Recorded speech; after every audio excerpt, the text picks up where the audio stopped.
ನಮಸ್ಕಾರ. ಆರ್‌ಸಿಬಿ ತಂಡದಿಂದ ಕ್ಯಾಪ್ಟನ್ ಹೊರಗೆ ಶಾಕಿಂಗ್ ನಿರ್ಧಾರ ತೆಗೆದುಕೊಂಡ ಆರ್‌ಸಿಬಿ ಕ್ಯಾಪ್ಟನ್. ಇನ್ನು ಐಪಿಎಲ್ 2025ರಲ್ಲಿ ರಜತ್ ಪಾಟಿದಾರ್ ನಾಯಕತ್ವದಲ್ಲಿ ಆರ್‌ಸಿಬಿ ಚೊಚ್ಚಲ ಬಾರಿಗೆ ಟ್ರೋಫಿಯನ್ನು ಎತ್ತಿ ಹಿಡಿದಿತ್ತು. ಸ್ನೇಹಿತರೆ, ಹೀಗಿರುವಾಗ ಆರ್‌ಸಿಬಿ ಕ್ಯಾಪ್ಟನ್ ಬಗ್ಗೆ ಶಾಕಿಂಗ್ ನಿರ್ಧಾರವೊಂದು ಹೊರಬಿದ್ದಿದ್ದು, ಈ ಬಾರಿಯ ಐಪಿಎಲ್ ಸೀಸನ್ 19ರಲ್ಲಿ ರಜತ್ ಪಾಟಿದಾರ್ ಆಡುವುದು ಅನುಮಾನ ಎನ್ನಲಾಗಿದೆ. ಹಾಗಾದರೆ ರಜತ್ ಪಾಟಿದಾರ್ ಅವರು ಆರ್‌ಸಿಬಿ ತಂಡದ ಪರವಾಗಿ 2026ರ ಐಪಿಎಲ್ಗೆ ಕಣಕ್ಕೆ ಇಳಿಯುತ್ತಾರವಾ ಇಲ್ವಾ ಅನ್ನೋ ಪ್ರತಿಯೊಂದು ಅಪ್ಡೇಟನ್ನು ಈ ಒಂದು ವಿಡಿಯೋದಲ್ಲಿ ತಿಳಿಸ್ಕೊಡ್ತಾ ಹೋಗ್ತೇನೆ. ಆದ್ದರಿಂದ ದಯವಿಟ್ಟು ನೀವೇನಾದರೂ ಇನ್ನೂ ನಮ್ಮ ಒಂದು ಯೂಟ್ಯೂಬ್ ಚಾನಲ್ಗೆ ಸಬ್ಸ್ಕ್ರೈಬ್ ಆಗಿಲ್ಲ ಅಂದರೆ ಈ ಕೂಡಲೇ ಸಬ್ಸ್ಕ್ರೈಬ್ ಆಗಿ, ಹಾಗೆಯೇ ನೀವು ಆರ್‌ಸಿಬಿ ತಂಡದ ಅಪ್ಪಟ ಅಭಿಮಾನಿಗಳಾಗಿ ಈ ಒಂದು ವಿಡಿಯೋ ನೋಡುತ್ತಿದ್ದಲ್ಲಿ ದಯವಿಟ್ಟು ತಪ್ಪದೆ ಒಂದು ಲೈಕ್ ಮಾಡಿ. ಇನ್ನು ಐಪಿಎಲ್ 2025ರಲ್ಲಿ ರಜತ್ ಪಾಟಿದಾರ್ ಅವರ ನಾಯಕತ್ವದಲ್ಲಿ ಆರ್‌ಸಿಬಿ ಅದ್ಭುತ ಪ್ರದರ್ಶನವನ್ನು ಕೊಟ್ಟು ಚೊಚ್ಚಲ ಬಾರಿಗೆ ಟ್ರೋಫಿ ಎತ್ತಿ ಹಿಡಿದು ಚಾಂಪಿಯನ್ ಪಟ್ಟವನ್ನು ಅಲಂಕರಿಸಿತ್ತು. ಈ ಮೂಲಕ ಆರ್‌ಸಿಬಿ ತಂಡ ಚಾಂಪಿಯನ್ ಆದರೂ ಕೂಡ ಆರ್‌ಸಿಬಿ ತಂಡದ ಸ್ಟಾರ್ ಆಟಗಾರ ರಜತ್ ಪಾಟಿದಾರ್ ಅವರು ಚೆನ್ನೈ ವಿರುದ್ಧದ ಪಂದ್ಯದಲ್ಲಿ ತಂಡದಿಂದ ಹೊರಗುಳಿದಿದ್ದರು.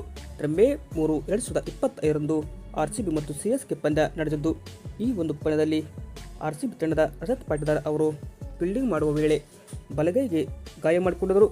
ಹೀಗಾಗಿ ಆ ಒಂದು ಪಂದ್ಯದಿಂದಲೇ ರಜತ್ ಪಾಟಿದಾರ್ ಅವರು ಹೊರಗುಳಿದು ಮತ್ತೊಮ್ಮೆ ಐಪಿಎಲ್ಗೆ ಕಮ್ಬ್ಯಾಕ್ ಮಾಡಿ ರಜತ್ ಪಾಟಿದಾರ್ ಅವರು ಆರ್‌ಸಿಬಿ ತಂಡವನ್ನು ಚಾಂಪಿಯನ್ ಮಾಡಿದರು. ಅಂದರೆ ಆರ್‌ಸಿಬಿ ಮತ್ತು ಪಂಜಾಬ್ ಕಿಂಗ್ಸ್ ನಡುವೆ ಫೈನಲ್ ಪಂದ್ಯ ನಡೆದಿದ್ದು, ಆ ಒಂದು ಪಂದ್ಯದಲ್ಲಿ ಆರ್‌ಸಿಬಿ ತಂಡ ರೋಚಕ ಗೆಲುವು ಕಾಣುವ ಮುಖಾಂತರ ಟ್ರೋಫಿಯನ್ನು ರಜತ್ ಪಾಟಿದಾರ್ ಅವರ ನಾಯಕತ್ವದಲ್ಲಿ ಎತ್ತಿ ಹಿಡಿದು ಬೀಗಿತ್ತು.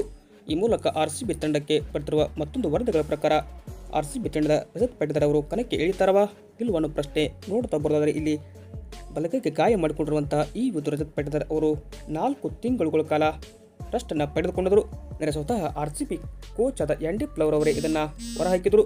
ಹೀಗಾಗಿ ರಜತ್ ಪಾಟಿದಾರ್ ಅವರು ಸದ್ಯಕ್ಕೆ ಕಮ್ಬ್ಯಾಕ್ ಮಾಡಿ ದುಲುಪ್ ಟ್ರೋಫಿಯಲ್ಲಿ 101 ರನ್ ಹೊಡೆಯುವ ಮುಖಾಂತರ ಒಂದು ಸಾಧನೆಯನ್ನು ಮಾಡಿದರು. ಈ ಮೂಲಕ ಆರ್‌ಸಿಬಿ ಅಭಿಮಾನಿಗಳಿಗೆ ಇದು ಸಿಹಿ ಸುದ್ದಿ ಅಂತಲೇ ನಾವು ಹೇಳ್ಬೋದು.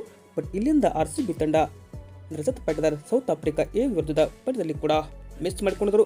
ಹೀಗಾಗಿ ಮತ್ತೊಮ್ಮೆ ಆರ್‌ಸಿಬಿ ತಂಡಕ್ಕೆ 2026ರಲ್ಲಿ ಆರಂಭಿಕ ಪಂದ್ಯಗಳಲ್ಲಿ ಕಣಕ್ಕೆ ಇಳಿಯುವುದು 100% ಪಕ್ಕಾ ಅಂತಲೇ ನಾವು ಹೇಳ್ಬೋದಾಗಿದೆ. ವಿಡಿಯೋ ಇಷ್ಟ ಆಯಿತಂದರೆ ಲೈಕ್ ಮಾಡಿ. ಇದೇ ತರಹದ ಸ್ಪೋರ್ಟ್ಸ್ ಮಾಹಿತಿಗಾಗಿ ತಪ್ಪದೆ ನಮ್ಮ ಒಂದು ಯೂಟ್ಯೂಬ್ ಚಾನಲ್ಗೆ ಸಬ್ಸ್ಕ್ರೈಬ್ ಆಗಿ. Thank you.